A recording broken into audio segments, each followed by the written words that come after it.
Huku idara ya utabiri wa hali ya anga ikibashiri siku mbili zaidi za mvua kubwa, wakulima katika sehemu mbalimbali nchini wameanza kutayarisha mashamba yao kwa upanzi. Hata hivyo, wakulima hawa wameitaka serikali kupunguza bei ya pembejeo ili waimarishe mapato yao. Mvua hiyo ilisababisha uharibifu wa mali katika kaunti ya Homa Bay. Siku moja baada ya anga kufunguka kufuatia miezi ya joto jingi, wakulima tayari wameshika mpini, kila mmoja akijizatiti kuandaa shamba lake. Mvua ya sasa imepokewa na bashasha na wakulima.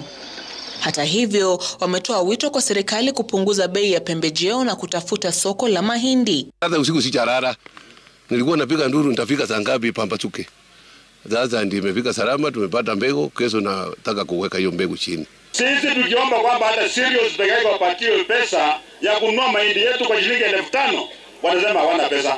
Lakini pesa inapatikana ya kuimport mahindi. Kweli ungwana hiyo kweli? Katika kaunti ya Kisumu, idara ya unyunyiziaji hii leo iliweka mashine ya kuondoa maji shambani ili kupunguza uharibifu wa mpunga kutokana na mafuriko. Hatua hii itaongeza ekari 800 zaidi ya shamba kwa unyunyiziaji. In one season, farmers will be able to get close to about 7,000 tons of paddy.